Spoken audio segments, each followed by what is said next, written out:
of the day is going to be centered around healing. I think we can all use some of that. Recently, about a few weeks back, I went camping. That's not something that I usually do, but I kid you not, when I went, the experience I had, just not having internet, being with my brother, my sister, my family, my kids, my wife. It was just to be able to connect with everybody, Well, one of the things we ended up doing is we went fishing. Now, I'm not too much of a fisherman, but I wanted the experience. So we go and we get these little fish things for the kids, fishing poles. And so we go out there, but they got a little plastic on them. So I'm out there and I'm trying to get the freaking I'm trying to get this plastic thing off the fishing pole and off the rod. Right? Thank you, girl. So I'm getting it off, and I don't want to break the damn rod to try to get it up. So I get this knife and I'm trying to cut it, and I'm trying to be cool because the kids are waiting, So I'm trying to I know what I'm doing, but I really don't know what I'm doing.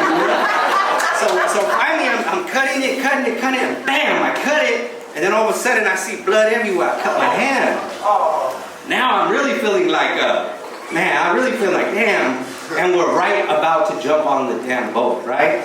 So I'm like, I can't mess this up, right? I'm looking at my hand, so I wrap it up. I'm like, cool, let's go. So, we go on the boat. We're out there, the kids are fishing. My nephew, my daughter's out there fishing, and we're out there fishing, and I got my thing wrapped up, and I'm just holding it tight, and I'm just enjoying the experience. Well, long story short, I don't really get to my hand until we get home. So when we get home, I go to the doctor, and I need stitches. So I go in there, and they're stitching up my hand, and they're telling me, hey, you know what? When you stitch your hand up, you don't use your hand, let it heal. Just you come back in a couple weeks or 10 days, whatever they said, and then you'll be fine. I said, all right, perfect, cool. So go back home, and what do? Back to what I normally do. So run around. Try to exercise, try to cut the grass, try to, fix the gate, just running around doing everything that I normally do. Not letting it heal. So when I go back to the doctors, doctor asked me, hey, you let your hand heal? They take off my stitches and said, you let your hand heal? And, obviously I don't tell them. Should I say, yeah, of course I let it heal, definitely, when you're sleeping, it's healing, right?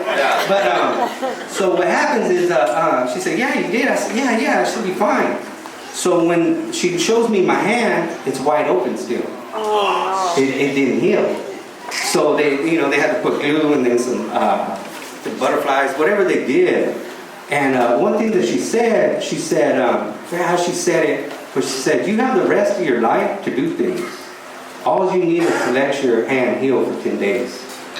And I thought about that. And then I think, when I think about Homeboy, we have the rest of our lives to be able to work, to run around, to be with our family, to do whatever you want to do. But we have 18 months of our lives to heal.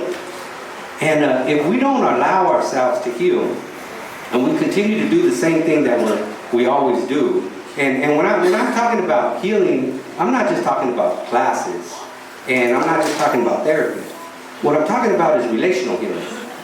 Is when we can be vulnerable with one another, and we can connect with one another, and we can have joy and experience joy and love. And just like you were talking about Andreas, being able to connect with one another. That's a healing that a lot of us overlook. And that's a healing that can turn around and turn our hearts to be able to embrace one another rather than judge one another. Because we don't see the way things are. We see things the way we are. And so if we are a certain way, and if we have pain, and if we have resentment, and we have anger, and we have hate, then that's how we're going to see the world. And that's how we're going to see each other. And that's how we're going to respond to one another.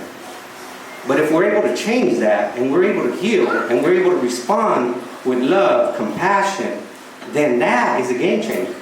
Then when we leave here in 18 months, it don't matter what happens in our lives. We won't go back to prison. We won't go back to substances. We just won't, regardless of our circumstances. But we gotta allow ourselves to heal. Cool?